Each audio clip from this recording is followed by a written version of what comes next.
Hello friends, welcome back to Sunita's channel. ಇವತ್ತಿನ ವಿಡಿಯೋದಲ್ಲಿ double ಸ್ಟೆಪ್ಪಲ್ಲಿ ಹಾಕುವಂಥ ಒಂದು ಗ್ರ್ಯಾಂಡ್ ಆಗಿರುವ ಬ್ರೈಡಲ್ ಡಿಸೈನ್ ಹಾಕೋದು ಹೇಗೆ ಅಂತ ನೋಡೋಣ ಬನ್ನಿ.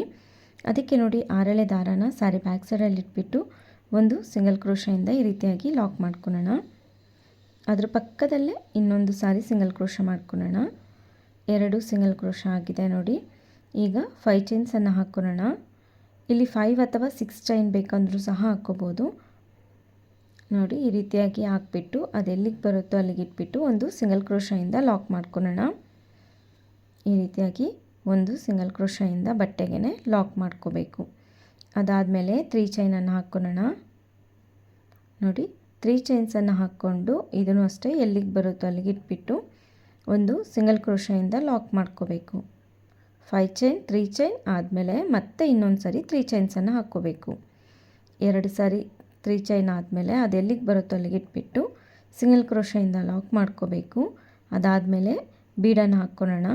ನಾನಿಲ್ಲೊಂದು ಸ್ವಲ್ಪ ದೊಡ್ಡದಾಗಿರೋಂಥ ಬೀಡನ್ನೇ ಯೂಸ್ ಮಾಡ್ತಾಯಿದ್ದೀನಿ ನೋಡಿ. ಈ ರೀತಿಯಾಗಿ ಬಿಗ್ ಬೀಡನ್ನು ಹಾಕ್ಕೊತಾ ಇದ್ದೀನಿ. ಥ್ರೆಡ್ ಒಳಗಡೆ ಈ ರೀತಿಯಾಗಿ ಹಾಕ್ಕೊಂಡು ಬೀಡ್ ಲಾಕ್ ಮಾಡ್ಕೋಬೇಕು. ಅದಾದಮೇಲೆ ಅದೆಲ್ಲಿಗೆ ಬರುತ್ತೋ ಅಲ್ಲಿಗೆ ಸರಿಯಾಗಿ ಇಟ್ಬಿಟ್ಟು ಒಂದು ಸಿಂಗಲ್ ಕ್ರೋಶೆಯಿಂದ ಈ ರೀತಿಯಾಗಿ ಲಾಕ್ ಮಾಡ್ಕೋಬೇಕು ನೋಡಿ. 5 ಚೈನ್ ಹಾಕ್ಕೊಂಡಿದ್ದೀನಿ, 2 ಸರಿ 3 ಚೈನ್ಸ್, ಅದಾದಮೇಲೆ ಬೀಡನ್ನು ಹಾಕ್ಕೊಂಡಿದ್ದೀನಿ. ಈ ನಾನು ಡಬಲ್ ಸ್ಟೆಪ್ಪಲ್ಲಿ ಹಾಕ್ತಾ ಇರೋದ್ರಿಂದ ಸ್ವಲ್ಪ ದೊಡ್ಡದಾಗಿ ಬರುತ್ತೆ ಆರ್ಚು, ಹಾಗಾಗಿ ಸ್ವಲ್ಪ ಹಿಂದೆ ಮತ್ತು ಮುಂದೆ ತಿರುಗಿಸ್ಕೊಂಡು ಹಾಕ್ಕೋಬೇಕಾಗುತ್ತೆ ನೋಡಿ. ಅದಾದಮೇಲೆ 3 ಚೈನ್ಸನ್ನು ಹಾಕ್ಕೊಳ್ಳೋಣ. ಬೀಡ್ ಪಕ್ಕನೇ 3 ಚೈನನ್ನು ಹಾಕ್ಕೊಂಡು ಅದೆಲ್ಲಿಗೆ ಬರುತ್ತೋ ಅಲ್ಲಿಗೆ ಇಟ್ಬಿಟ್ಟು ಒಂದು ಸಿಂಗಲ್ ಕ್ರೋಶೆಯಿಂದ ಲಾಕ್ ಮಾಡ್ಕೋಬೇಕು ನೋಡಿ. ಈ ರೀತಿಯಾಗಿ ಒಂದು ಸಿಂಗಲ್ ಕ್ರೋಶೆಯಿಂದ ಲಾಕ್ ಮಾಡ್ಕೋಬೇಕು. ಈ ರೀತಿ ಆದಮೇಲೆ ಈಗ ಸೀರೆನ ಬ್ಯಾಕ್ ಸೈಡಿಗೆ ತಿರುಗಿಸ್ಕೊಳ್ಳೋಣ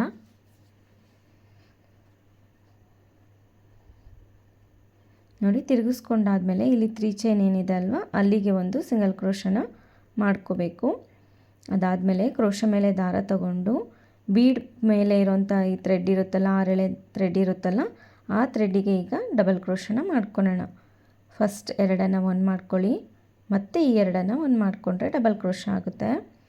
ಅದೇ ರೀತಿ ಮತ್ತೆ ಕ್ರೋಶ ಮೇಲೆ ದಾರ ತಗೊಂಡು ಈ ಆರಳೆ ದಾರದಲ್ಲಿ ಹೋಗ್ಬಿಟ್ಟು ದಾರನ ಎಳ್ಕೊಂಡು ಬಂದು 2 ಒಂದು ಮಾಡಿಕೊಂಡ್ರೆ ಡಬಲ್ ಕ್ರೋಶ ಆಗುತ್ತೆ. ಅಷ್ಟೇ ನೋಡಿ, ತುಂಬ ಸಿಂಪಲ್ಲಾಗಿ ಈ ಆರ್ಚನ್ನು ಹಾಕ್ಕೋಬೋದು.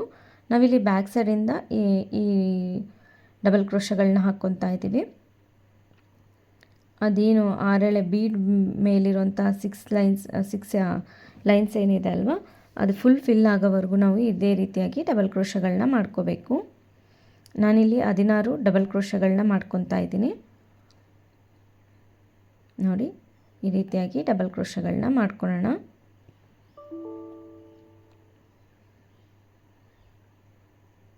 ಬ್ಯಾಕ್ ಸೈಡಿಂದ ಹಾಕ್ತಾಯಿದ್ರು ಫ್ರಂಟಲ್ಲಿ ಡಿಸೈನು ತುಂಬ ಚೆನ್ನಾಗಿ ಬರುತ್ತೆ ಆರ್ಚು.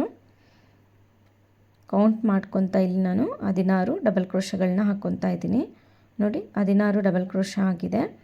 ಅದಾದಮೇಲೆ ಇಲ್ಲೇನು ಸಿಂಗಲ್ ಕ್ರೋಶ ಆಯ್ತಲ್ಲ, ಅದ್ರ ಮೇಲೇ ಒಂದು ಸಿಂಗಲ್ ಕ್ರೋಶನ ಮಾಡ್ಕೊಂಡಿದ್ದೀನಿ.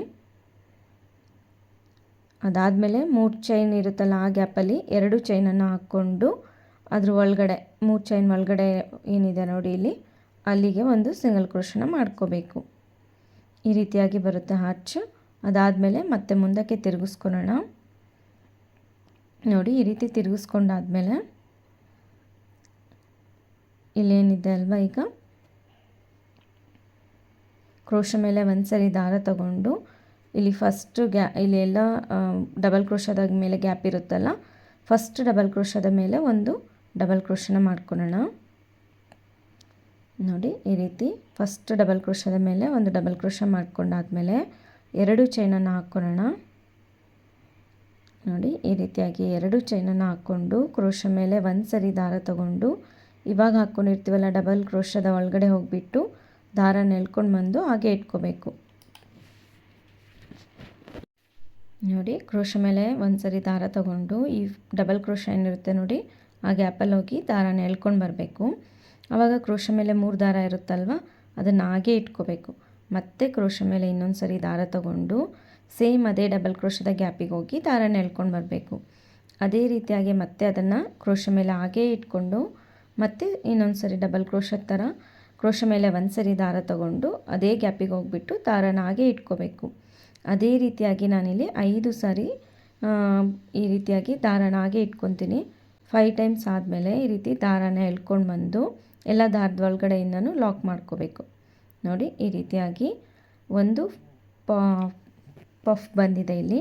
ಅದಾದಮೇಲೆ ಒಂದು ಚೈನನ್ನು ಹಾಕ್ಕೊಂಡಿದ್ದೀನಿ. ಮತ್ತು ಕ್ರೋಶ ಮೇಲೆ ದಾರ ತಗೊಂಡು 1 2 ಗ್ಯಾಪನ್ನು ಬಿಟ್ಟು 3ನೇ ಗ್ಯಾಪು ಡಬಲ್ ಕ್ರೋಶ ಇರುತ್ತೆ ನೋಡಿ, ಆ ಗ್ಯಾಪಲ್ಲಿ ನಾವಿವಾಗ ಒಂದು ಡಬಲ್ ಕ್ರೋಶ ಮಾಡ್ಕೋಬೇಕು. ಈ ರೀತಿ ಡಬಲ್ ಕ್ರೋಶ ಆದಮೇಲೆ 2 ಚೈನನ್ನು ಹಾಕ್ಕೊಂಡು ಅದೇ ರೀತಿ ಮತ್ತೆ 5 ಸಾರಿ ಕ್ರೋಶ ಮೇಲೆ ದಾರ ತಗೊಂಡು ಪಫನ್ನು ಮಾಡ್ಕೋಬೇಕು. ನೋಡಿ ಈ ರೀತಿಯಾಗಿ 6 ಪಫ್ಗಳು ಬರುತ್ತೆ. ಪ್ರತಿ 2 ಡಬಲ್ ಕ್ರೋಶದ ಗ್ಯಾಪನ್ನು ಬಿಟ್ಟು 3ನೇ ಡಬಲ್ ಕ್ರೋಶಕ್ಕೆ ಈ ರೀತಿ ಒಂದೊಂದು ಪಫನ್ನು ಮಾಡ್ಕೊಂಡಿದ್ದೀನಿ. ಈ ರೀತಿಯಾಗಿ ತುಂಬ ಚೆನ್ನಾಗಿ ಬರುತ್ತೆ. ಕೊನೆಯದಾಗಿ ನೋಡಿ ಕ್ರೋಶ ಮೇಲೆ ಮತ್ತೆ ದಾರ ತಗೊಂಡು ಇಲ್ಲೇನು ಸಿಂಗಲ್ ಕ್ರೋಶ ಇರುತ್ತಲ್ವ ಅದ್ರ ಒಳಗಡೆ ಹೋಗ್ಬಿಟ್ಟು ಒಂದು ಡಬಲ್ ಕ್ರೋಶನ ಮಾಡ್ಕೋಬೇಕು. ಈ ರೀತಿ ಡಬಲ್ ಕ್ರೋಶ ಆದಮೇಲೆ ಇಲ್ಲಿ ಆ ಕಡೆ ಈ ಕಡೆ ಬ್ಯಾಲೆನ್ಸ್ ಆಗಬೇಕಲ್ಲ, ಹಾಗಾಗಿ ಡಿಸೈನು. ಅದಾದಮೇಲೆ 2 ಚೈನನ್ನು ಹಾಕ್ಕೊಂಡು ನೋಡಿ ಈ ರೀತಿ ಅದು ಎಲ್ಲಿಗೆ ಬರುತ್ತೋ ಅಲ್ಲಿಗೆ ಇಟ್ಬಿಟ್ಟು ಒಂದು ಸಿಂಗಲ್ ಕ್ರೋಶದಿಂದ ಲಾಕ್ ಮಾಡ್ಕೋಬೇಕು. ಆ ಕಡೆಯಲ್ಲಿ ನಾವು 2 ಚೈನನ್ನು ಹಾಕ್ಕೊಂಡು ಅದನ್ನು ಸ್ಟಾರ್ಟ್ ಮಾಡ್ಕೊಂಡಿರ್ತೀವಲ್ವ, ಹಾಗಾಗಿ ಇಲ್ಲಿ ಒಂದು ಡಬಲ್ ಕ್ರೋಶ ಹಾಕ್ಕೊಂಡಾದಮೇಲೆ 2 ಚೈನನ್ನು ಹಾಕ್ಕೊಂಡು ಡಬಲ್ ಕ್ರೋಶ ಮಾಡ್ಕೊಂಡಿದ್ದೀನಿ. ಅದಾದಮೇಲೆ ಸಿಂಗಲ್ ಕ್ರೋಶದಿಂದ ಲಾಕ್ ಆದಮೇಲೆ ಮತ್ತೆ ಕಂಟಿನ್ಯೂ ಮಾಡ್ಕೋಬೇಕು. ಅದೇ ರೀತಿಯಾಗಿ 5 ಚೈನ್ಸನ್ನು ಹಾಕ್ಕೊಂಡು ಅದೆಲ್ಲಿಗೆ ಬರುತ್ತೋ ಅಲ್ಲಿಗೆ ಇಟ್ಬಿಟ್ಟು ಒಂದು ಸಿಂಗಲ್ ಕ್ರೋಶದಿಂದ ಲಾಕ್ ಮಾಡ್ಕೋಬೇಕು. ಈ 5 ಚೈನ್ ಏನು ಹಾಕಿರ್ತೀವಲ್ಲ ಅಲ್ಲಿ ನಮಗೆ ಕುಚ್ಚು ಬರುತ್ತೆ. ಅದಾದಮೇಲೆ ಮತ್ತೆ 2 ಸಾರಿ 3 ಚೈನ್ಸನ್ನು ಹಾಕ್ಕೊಳ್ಳೋಣ. ಅದೇ ರೀತಿ ಡಿಸೈನ್ ಕಂಪ್ಲೀಟ್ ಮಾಡ್ಕೋಬೇಕಾಗುತ್ತೆ. ಫಸ್ಟು ಸ್ಟೆಪ್ ಇದೇ ರೀತಿಯಾಗಿ ಬರುತ್ತೆ ನೋಡಿ. 2 ಸಾರಿ 3 ಚೈನ್ಸನ್ನು ಹಾಕ್ಕೊಂಡಿದ್ದೀನಿ. ಈ 3 ಚೈನ್ ಬದಲಿಗೆ ಸ್ವಲ್ಪ ಗ್ಯಾಪ್ ನಿಮಗೆ ಜಾಸ್ತಿ ಬೇಕು ಅನ್ನೋದಾದರೆ 4 ಚೈನ್ಸನ್ನು ಸಹ ನೀವು ಹಾಕ್ಕೋಬೋದು. 2 ಸಾರಿ 3 ಚೈನ್ ಆದಮೇಲೆ ಒಂದು ಬೀಡನ್ನು ಹಾಕ್ಕೊಳ್ಳೋಣ. ನೋಡಿ ಈ ರೀತಿ ಬೀಡನ್ನು ಹಾಕ್ಕೊಂಡು ಬೀಡ್ ಲಾಕ್ ಮಾಡ್ಕೋಬೇಕು. ಅದು ಎಲ್ಲಿಗೆ ಬರುತ್ತೋ ಅಲ್ಲಿಗೆ ಇಟ್ಬಿಟ್ಟು ಒಂದು ಸಿಂಗಲ್ ಕ್ರೋಶದಿಂದ ಲಾಕ್ ಮಾಡ್ಕೋಬೇಕು. ಅದಾದಮೇಲೆ ಮತ್ತೆ 3 ಚೈನ್ಸನ್ನು ಹಾಕ್ಕೊಳ್ಳೋಣ. ಅದೇ ರೀತಿ ಡಿಸೈನ್ ಕಂಪ್ಲೀಟ್ ಮಾಡ್ಕೊಳೋದು. ನೋಡಿ ಈ ರೀತಿ 3 ಚೈನ್ಸನ್ನು ಹಾಕ್ಕೊಂಡು ಅದು ಎಲ್ಲಿಗೆ ಬರುತ್ತೋ ಅಲ್ಲಿಗೆ ಇಟ್ಬಿಟ್ಟು ಒಂದು ಸಿಂಗಲ್ ಕ್ರೋಶದಿಂದ ಲಾಕ್ ಮಾಡ್ಕೊಂಡಿದ್ದೀನಿ. ಇದಾದಮೇಲೆ ಸೀರೆನ ಬ್ಯಾಕ್ ಸೈಡಿಗೆ ತಿರುಗಿಸ್ಕೊಂಡು ಒಂದು ಇಲ್ಲಿ 3 ಚೈನ್ ಇದೆಲ್ಲ ಅಲ್ಲಿ ಒಂದು ಸಿಂಗಲ್ ಕ್ರೋಶ ಮಾಡ್ಕೋಬೇಕು. ಅದಾದಮೇಲೆ ನೋಡಿ ಕ್ರೋಶ ಮೇಲೆ ದಾರ ತಗೊಂಡು ಬೀಡ್ ಮೇಲಿರೋಂಥ 6 ಎಳೆ ದಾರ ಇರುತ್ತೆ ನೋಡಿ ಇಲ್ಲಿ, ಅದಕ್ಕೆ ನಾವಿವಾಗ ಡಬಲ್ ಕ್ರೋಶಗಳನ್ನ ಮಾಡ್ಕೋಬೇಕು. ಸ್ಟಾರ್ಟಿಂಗ್ ಹರ್ಚಲ್ಲಿ ನಾವು ಯಾವ ರೀತಿಯಾಗಿ 16 ಡಬಲ್ ಕ್ರೋಶಗಳನ್ನ ಮಾಡ್ಕೊಂಡ್ವೋ ಇಲ್ಲಿನೂ ಸಹ ಅದೇ ರೀತಿಯಾಗಿ 16 ಡಬಲ್ ಕ್ರೋಶಗಳನ್ನ ಮಾಡಿಕೊಂಡು ಅದಾದಮೇಲೆ ಮತ್ತೆ ಮುಂದಕ್ಕೆ ತಿರುಗಿಸ್ಕೊಂಡು ಫಸ್ಟ್ ಹರ್ಚಲ್ಲಿ ಯಾವ ರೀತಿಯಾಗಿ ಹಾಕ್ಕೊಂಡಿದ್ದೀವೋ ಅದೇ ರೀತಿ ಡಿಸೈನ್ನ ಕಂಪ್ಲೀಟ್ ಮಾಡ್ಕೋಬೇಕು. ಫಸ್ಟು ಸ್ಟೆಪ್ಪು ಇದೇ ರೀತಿಯಾಗಿ ಪೂರ್ತಿ ಸ್ಯಾರಿಗೆ ನಾವು ಕಂಪ್ಲೀಟ್ ಮಾಡ್ಕೋಬೇಕಾಗುತ್ತೆ. ಡಬಲ್ ಸ್ಟೆಪ್ಪಲ್ಲಿ ಹಾಕೋದ್ರಿಂದ ನಾನು ಇನ್ನೊಂದು ಕಲರ್ ಥ್ರೆಡನ್ನು ಸಹ ಯೂಸ್ ಮಾಡಿಬಿಟ್ಟು ಇನ್ನೊಂದು ಸ್ಟೆಪ್ಪನ್ನು ನಾನು ಹಾಕ್ಬಿಟ್ಟು ತೋರಿಸ್ತೀನಿ. ನೋಡಿ ಇಲ್ಲಿ ಹರ್ಚಿನ ಆದಮೇಲೆ ಒಂದು ಸಿಂಗಲ್ ಕ್ರೋಶದಿಂದ ಲಾಕ್ ಮಾಡಿಕೊಂಡು 2 ಚೈನನ್ನು ಹಾಕ್ಕೊಂಡಿದ್ದೀನಿ. ಇಲ್ಲಿ 3 ಚೈನ್ ಗ್ಯಾಪಲ್ಲಿ ಒಳಗಡೆ ಹೋಗಿಬಿಟ್ಟು ಈ ರೀತಿಯಾಗಿ ಒಂದು ಸಿಂಗಲ್ ಕ್ರೋಶ ಮಾಡ್ಕೋಬೇಕು. ಈ ರೀತಿಯಾಗಿ ಬ್ಯಾಕ್ ಸೈಡಲ್ಲಿದೆ, ಫ್ರಂಟ್ ಸೈಡಲ್ಲಿ ಅದಾದಮೇಲೆ ನೋಡಿ ಈ ರೀತಿಯಾಗಿ ಆರ್ಚನ್ನು ನಾನು ಪಫನ್ನೆಲ್ಲ ಹಾಕ್ಕೊಂಡು ಕಂಪ್ಲೀಟ್ ಮಾಡ್ಕೊಂಡಿದ್ದೀನಿ. ಅದೇ ರೀತಿ ನಾನು ಪೂರ್ತಿ ಸ್ಯಾರಿ ಕಂಪ್ಲೀಟ್ ಮಾಡಿಬಿಟ್ಟು ತೋರಿಸ್ತೀನಿ. ನೋಡಿ ಈ ರೀತಿಯಾಗಿ ಬಂದಿದೆ, ತುಂಬ ಗ್ರ್ಯಾಂಡಾಗಿ ಬರುತ್ತೆ ಡಬಲ್ ಸ್ಟೆಪ್ಪಲ್ಲಿ ಹಾಕೋದ್ರಿಂದ. ಇಲ್ಲಿ ನೋಡಿ ಅದಾದಮೇಲೆ ಈಗ ನಾವು ಕಂಟಿನ್ಯೂ ಮಾಡ್ಕೊಳ್ಳೋಣ. ನೋಡಿ ಈಗ ಸೆಕೆಂಡ್ ಸ್ಟೆಪ್ ಹಾಕೋದು ಹೇಗೆ ಅಂತ ನೋಡೋಣ. ಅದೇ ರೀತಿ ಈಗ ಇಲ್ಲೂ ಸಹ 6 ಎಳೆ ದಾರನ ಯೂಸ್ ಮಾಡ್ತಾಯಿದ್ದೀನಿ. ಇದನ್ನು ಇಲ್ಲಿ ಫಸ್ಟ್ ಸಿಂಗಲ್ ಕ್ರೋಶ ಏನು ಮಾಡ್ಕೊಂಡಿರ್ತೀವಿ ನೋಡಿ ಅದೇ ಗ್ಯಾಪಲ್ಲೇ ಇಲ್ಲೂ ಒಂದು ಸಿಂಗಲ್ ಕ್ರೋಶದಿಂದ ಲಾಕ್ ಮಾಡ್ಕೊಳ್ಳೋಣ. ನೋಡಿ ಈ ರೀತಿ ಒಂದು ಸಿಂಗಲ್ ಕ್ರೋಶದಿಂದ ಲಾಕ್ ಆದಮೇಲೆ ಈ 5 ಚೈನ್ ಏನಿರುತ್ತೆ ನೋಡಿ ಇಲ್ಲಿ ಅದ್ರ ಒಳಗಡೆನೂ ಒಂದು ಸಿಂಗಲ್ ಕ್ರೋಶದಿಂದ ಲಾಕ್ ಮಾಡ್ಕೊಳ್ಳೋಣ. ಅದಾದಮೇಲೆ ಈ 5 ಚೈನ್ ಗ್ಯಾಪಲ್ಲಿ 5 ಚೈನ್ಸನ್ನೇ ಹಾಕ್ಕೊಳ್ಳೋಣ. ಈ ರೀತಿ ಹಾಕ್ಕೊಂಡು ಅದೆಲ್ಲಿಗೆ ಬರುತ್ತೆ ಇದು ಸಿಂಗಲ್ ಕ್ರೋಶ ಏನಿರುತ್ತೆ ನೋಡಿ ಇಲ್ಲಿ ಅದಾದಮೇಲೆ ಅದ್ರ ಮೇಲೇ ಒಂದು ಸಿಂಗಲ್ ಕ್ರೋಶನ ಮಾಡ್ಕೋಬೇಕು. ಸಿಂಗಲ್ ಕ್ರೋಶದ ಮೇಲೇ ಒಂದು ಸಿಂಗಲ್ ಕ್ರೋಶದಿಂದ ಲಾಕ್ ಮಾಡ್ಕೊಳ್ಳೋಣ. ಈ ರೀತಿ ಲಾಕ್ ಆದಮೇಲೆ ಇಲ್ಲಿ ಪಫ್ ಕೆಳಗಡೆ ಏನಿದೆ ನೋಡಿ ಗ್ಯಾಪ್ ಇದೆ ಅಲ್ಲ, ಅಲ್ಲಿ ನಾವೀಗ ಒಂದು ಡಬಲ್ ಕ್ರೋಶನ ಮಾಡ್ಕೋಬೇಕು. ಫಸ್ಟ್ 2 ಒಂದು ಮಾಡ್ಕೊಳ್ಳಿ, ಮತ್ತೆ 2 ಒಂದು ಮಾಡಿಕೊಂಡ್ರೆ ಡಬಲ್ ಕ್ರೋಶ ಆಗುತ್ತೆ. ಈ ರೀತಿ ಡಬಲ್ ಕ್ರೋಶ ಆದಮೇಲೆ ಎರಡು ಚೈನನ್ನು ಹಾಕ್ಕೊಳ್ಳೋಣ. ನೋಡಿ, 2 ಚೈನನ್ನು ಹಾಕ್ಕೊಂಡು ಕ್ರೋಶ ಮೇಲೆ ಒಂದು ಸರಿ ದಾರ ತಗೋಬೇಕು. ಇಲ್ಲೇನಿದೆ ಅಲ್ವಾ, ಇಲ್ಲಿ ಡಬಲ್ ಕ್ರೋಶ ಇವಾಗ ಹಾಕ್ಕೊಂಡಿರ್ತೀವಲ್ಲ, ಆ ಗ್ಯಾಪಲ್ಲಿ ಈಗ ಡಬಲ್ ಕ್ರೋಶಗಳನ್ನ ಮಾಡ್ಕೊಳ್ಳೋಣ. ಫಸ್ಟ್ 2 ಒಂದು ಮಾಡ್ಕೊಳ್ಳಿ, ಮತ್ತು ಈ 2 ಆಗುತ್ತೆ, ಈ 2 ಒಂದು ಮಾಡ್ಕೋಬೇಕು. ನೋಡಿ, ಕ್ರೋಶ ಮೇಲೆ ಒಂದು ಸರಿ ದಾರ ತಗೋಬೇಕು. ಈ 5 ಚೈನ್ ಗ್ಯಾಪಲ್ಲಿ ಹೋಗಿ ಡಬಲ್ ಕ್ರೋಶದ ಗ್ಯಾಪಲ್ಲಿ ಹೋಗಿ ಈ ರೀತಿ ದಾರನ ಎಳ್ಕೊಂಡು ಬಂದು ಡಬಲ್ ಕ್ರೋಶಗಳನ್ನ ಮಾಡ್ಕೋಬೇಕು. ಇಲ್ಲಿ ನಾನು 4 ಡಬಲ್ ಕ್ರೋಶಗಳನ್ನ ಮಾಡ್ಕೊತಾ ಇದ್ದೀನಿ. ನೋಡಿ, ಈ ರೀತಿಯಾಗಿ 4 ಡಬಲ್ ಕ್ರೋಶಗಳನ್ನ ಮಾಡ್ಕೋಬೇಕು. 4 ಡಬಲ್ ಕ್ರೋಶ ಆದಮೇಲೆ ದಾರನ ಸ್ವಲ್ಪ ಮೇಲ್ ಮಾಡಿ ಒಂದು ಸ್ಮಾಲ್ ಬೀಡನ್ನು ಹಾಕ್ತಾಯಿದ್ದೀನಿ. ಈ ರೀತಿ ಬೀಡನ್ನು ಹಾಕ್ಕೊಂಡು ಮತ್ತೆ ಕ್ರೋಶ ಮೇಲೆ ದಾರ ತಗೊಂಡು, ನೋಡಿ ಇಲ್ಲಿ ಒಂದು ಪಫ್ ಆದಮೇಲೆ ಇಲ್ಲಿ ಒಂದು ಚೈನ್ ಹಾಕ್ಕೊಂಡಿರ್ತೀವಲ್ಲ, ಆ ಗ್ಯಾಪಲ್ಲಿ ಮತ್ತೆ ಡಬಲ್ ಕ್ರೋಶಗಳನ್ನ ಒಂದು ಡಬಲ್ ಕ್ರೋಶ ಮಾಡಿಕೊಂಡು 2 ಚೈನನ್ನು ಮಾಡ್ಕೊಂಡಿದ್ದೀನಿ. ಮತ್ತೆ ಕ್ರೋಶ ಮೇಲೆ ದಾರ ತಗೊಂಡು ಡಬಲ್ ಕ್ರೋಶಕ್ಕೇ 4 ಸಾರಿ ಡಬಲ್ ಕ್ರೋಶಗಳನ್ನ ಮಾಡ್ಕೋಬೇಕು. ಅದೇ ರೀತಿ ಡಿಸೈನ್ನ ಕಂಪ್ಲೀಟ್ ಮಾಡ್ಕೊಳೋದು. ಪ್ರತಿಯೊಂದು ಪಫ್ ಮೇಲೂ ನಾವು ಈ ರೀತಿಯಾಗಿ ಒಂದು ಸ್ಲ್ಯಾಂಟಿಂಗ್ ಆರ್ಚ್ ಥರ ಸ್ಮಾಲ್ ಆರ್ಚ್ಗಳು ಬರುತ್ತೆ.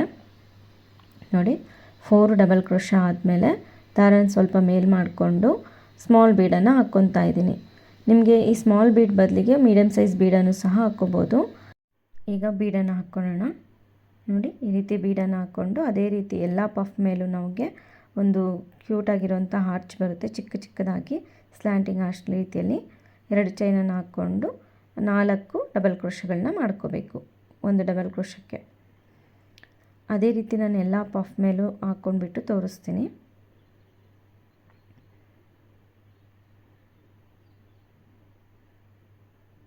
ಕೊನೆಯಲ್ಲೂ ಇನ್ನೊಂದು ಪಫ್ ಬರುತ್ತೆ, ಆರ್ಚ್ ಬರುತ್ತೆ. ಟೋಟಲ್ ಆಗಿ ನಮಗೆ 7 ಆರ್ಚ್ಗಳು ಬರುತ್ತೆ. ಲಾಸ್ಟ್ ಪಫ್ ಪಕ್ಕದಲ್ಲಿ ಗ್ಯಾಪ್ ಇರುತ್ತಲ್ಲ, ಅಲ್ಲೂ ಒಂದು ಡಬಲ್ ಕ್ರೋಶ ಮಾಡಿಕೊಂಡು 2 ಚೈನನ್ನು ಹಾಕ್ಕೊಂಡು 4 ಡಬಲ್ ಕ್ರೋಶಗಳನ್ನ ಮಾಡ್ಕೋಬೇಕು.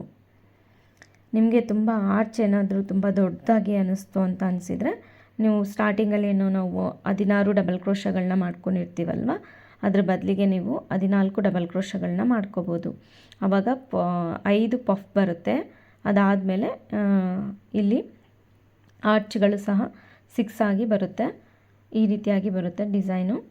ಅದನ್ನು ಸಹ ಬೇಕು ಅಂದರೆ ನೀವು ಟ್ರೈ ಮಾಡ್ಬೋದು. ಇಲ್ಲ ನಿಮಗೆ ಇದೇ ರೀತಿ ಬ್ರಾಡಾಗೇ ಬೇಕು ಅನ್ನೋದಾದರೆ ಈ ಡಿಸೈನ್ ಆಗಿ ಟ್ರೈ ಮಾಡ್ಕೊಳ್ಳಿ. ಅದಾದಮೇಲೆ ಸಿಂಗಲ್ ಕ್ರೋಶದ ಮೇಲೆ ಸಿಂಗಲ್ ಕ್ರೋಶನ ಮಾಡ್ಕೊಳ್ಳೋಣ. ನೋಡಿ, ಅದಾದಮೇಲೆ 5 ಚೈನ್ ಎಲ್ಲೆಲ್ಲಿದೆನೋ ಅಲ್ಲಿ 5 ಚೈನ್ಸೇ ಬರುತ್ತೆ. ಅದೇ ರೀತಿ ಡಿಸೈನ್ನ ಕಂಪ್ಲೀಟ್ ಮಾಡ್ಕೋಬೇಕು. ಇಲ್ಲಿ ಯಾವ ರೀತಿಯಾಗಿ ನಾವು ಆರ್ಚ್ಗಳನ್ನ ಹಾಕ್ಕೊಂಡ್ವೋ ಅದೇ ರೀತಿ ಆ ಆರ್ಚಿಗೂ ಸಹ ಕಂಪ್ಲೀಟ್ ಮಾಡ್ಕೋಬೇಕಾಗುತ್ತೆ. ನೋಡಿ, ಈ ರೀತಿ ಕಂಪ್ಲೀಟ್ ಆದಮೇಲೆ ತುಂಬ ಗ್ರ್ಯಾಂಡಾಗಿ ಬರುತ್ತೆ ಡಿಸೈನು. ಸಿಲ್ಕ್ ಸ್ಯಾರೀಸ್ಗಾಗಿರ್ಬೋದು ಅಥವಾ ಬ್ರೈಡಲ್ ಸ್ಯಾರೀಸ್ಗಾಗಿರ್ಬೋದು ತುಂಬ ಚೆನ್ನಾಗಿ ಕಾಣಿಸುತ್ತೆ. ನೋಡಿ, ಇಲ್ಲೇನಿದೆ ಅಲ್ವಾ, ಈ 3 ಚೈನ್ ಗ್ಯಾಪ್ ಮೇಲೆ ಹಾಗೆ ಇಟ್ಬಿಟ್ಟು ಅಲ್ಲಿಂದ ಡೈರೆಕ್ಟಾಗಿ ಕ್ರೋಶ ಮೇಲೆ ದಾರ ತಗೊಂಡು ಇಲ್ಲಿ ಪಫ್ ಕೆಳಗಡೆ ಒಂದು ಗ್ಯಾಪ್ ಇದೆ ನೋಡಿ, ಇಲ್ಲಿ ಆ ಗ್ಯಾಪಲ್ಲಿ ಈಗ ಡಬಲ್ ಕ್ರೋಶನ ಮಾಡ್ಕೋಬೇಕು. ಫಸ್ಟ್ 2 ಒಂದು ಮಾಡೋದು, ಮತ್ತೆ 2 ಒಂದು ಮಾಡೋದು. ಅದಾದಮೇಲೆ 2 ಚೈನನ್ನು ಹಾಕ್ಕೊಂಡು ಕ್ರೋಶ ಮೇಲೆ ದಾರ ತಗೊಂಡು 4 ಸಾರಿ ಡಬಲ್ ಕ್ರೋಶಗಳನ್ನ ಮಾಡ್ಕೋಬೇಕು. 4 ಡಬಲ್ ಕ್ರೋಶ ಮಾಡ್ಕೊಂಡಾದಮೇಲೆ ಬೀಡನ್ನು ಹಾಕ್ಕೋಬೇಕು. ನೋಡಿ, ಈ ರೀತಿ. ಅದಾದಮೇಲೆ ಬೀಡನ್ನು ಹಾಕ್ಕೊಂಡು ಮತ್ತು ನೆಕ್ಸ್ಟ್ ಪಫ್ ಪಕ್ಕದಲ್ಲಿ ಒಂದು ಚೈನ್ ಇರುತ್ತೆ ನೋಡಿ, ಇಲ್ಲಿ ಆ ಗ್ಯಾಪಲ್ಲಿ ಈಗ ನಾವು ಈ ರೀತಿಯಾಗಿ ಡಬಲ್ ಕ್ರೋಶನ ಮಾಡ್ಕೋಬೇಕು. ಅದೇ ರೀತಿ ಕಂಟಿನ್ಯೂ ಮಾಡ್ಕೊಳ್ಳೋಣ. 2 ಚೈನನ್ನು ಹಾಕ್ಕೊಳೋದು, 4 ಡಬಲ್ ಕ್ರೋಶ ಮಾಡ್ಕೊಳೋದು. ಅದೇ ರೀತಿ ನಾನು ಪೂರ್ತಿ ಡಿಸೈನ ಕಂಪ್ಲೀಟ್ ಮಾಡಿಬಿಟ್ಟು ತೋರಿಸ್ತೀನಿ. ನೋಡಿ, ಈ ರೀತಿಯಾಗಿ ಬಂದಿದೆ. ಆರ್ಚ್ ಅಂತೂ ತುಂಬ ಚೆನ್ನಾಗಿ ಬರುತ್ತೆ, ತುಂಬ ಗ್ರ್ಯಾಂಡಾಗಿ ಬರುತ್ತೆ. ಡಬಲ್ ಸ್ಟೆಪ್ಪಲ್ಲಿ ಹಾಕಿದ್ದೀವಿ ಅಂತಲೇ ಅನಿಸೋದಿಲ್ಲ, ಅಷ್ಟು ಚೆನ್ನಾಗಿ ತುಂಬ ಚೆನ್ನಾಗಿ ಬರುತ್ತೆ. ಈ ರೀತಿ ಡಬಲ್ ಸ್ಟೆಪ್ಪಲ್ಲಿ ಹಾಕೋದ್ರಿಂದ ತುಂಬ ಗ್ರ್ಯಾಂಡಾಗೂ ಬರುತ್ತೆ, ಕಡಿಮೆ ಟೈಮಲ್ಲೂ ಆಗುತ್ತೆ. ನೋಡಿ, ಈಗ ಕುಚ್ಚನ್ನು ಸಹ ಕಟ್ಬಿಟ್ಟು ತೋರಿಸ್ತೀನಿ. ನೋಡಿ, ಕುಚ್ಚು ಕಟ್ಟಿದ ಮೇಲೆ ಈ ರೀತಿಯಾಗಿ ಬಂದಿದೆ. ನಾನಿಲ್ಲಿ ಸ್ಟೋನ್ ಲೇಸು ಸಹ ಹಚ್ಚಿದ್ದೀನಿ. ಬೇಕು ಅಂದರೆ ಬೀಡ್ಸನ್ನು ಸಹ ನೀವು ಹಚ್ಕೋಬೋದು. ಈ ರೀತಿಯಾಗಿ ಗ್ರ್ಯಾಂಡಾಗಿ ಬರುತ್ತೆ ನೋಡಿ, ತುಂಬ ಚೆನ್ನಾಗಿ ಬಂದಿದೆ ಡಿಸೈನು. ತುಂಬ ಕಡಿಮೆ ಟೈಮಲ್ಲಿ ಈ ಡಿಸೈನ ನೀವು ಟ್ರೈ ಮಾಡ್ಬೋದು. ಈ ವಿಡಿಯೋ ಇಷ್ಟ ಆಗಿದೆ ಅಂದ್ಕೊಂಡಿದ್ದೀನಿ. ಇಷ್ಟ ಆಗಿದ್ರೆ ಪ್ಲೀಸ್ ಲೈಕ್ ಮಾಡಿ, ಶೇರ್ ಮಾಡಿ. ಸಬ್ಸ್ಕ್ರೈಬ್ ಆಗದೆ ನೋಡ್ತಾ ಇದ್ದರೆ ಪ್ಲೀಸ್ ಸಬ್ಸ್ಕ್ರೈಬ್ ಆಗಿ. ಮತ್ತಷ್ಟು ಕುಚ್ಚುಗಳ ವಿಡಿಯೋಗಾಗಿ ನನ್ನ ಚಾನಲ್ನ ಸಬ್ಸ್ಕ್ರೈಬ್ ಆಗಿ. ಧನ್ಯವಾದಗಳು.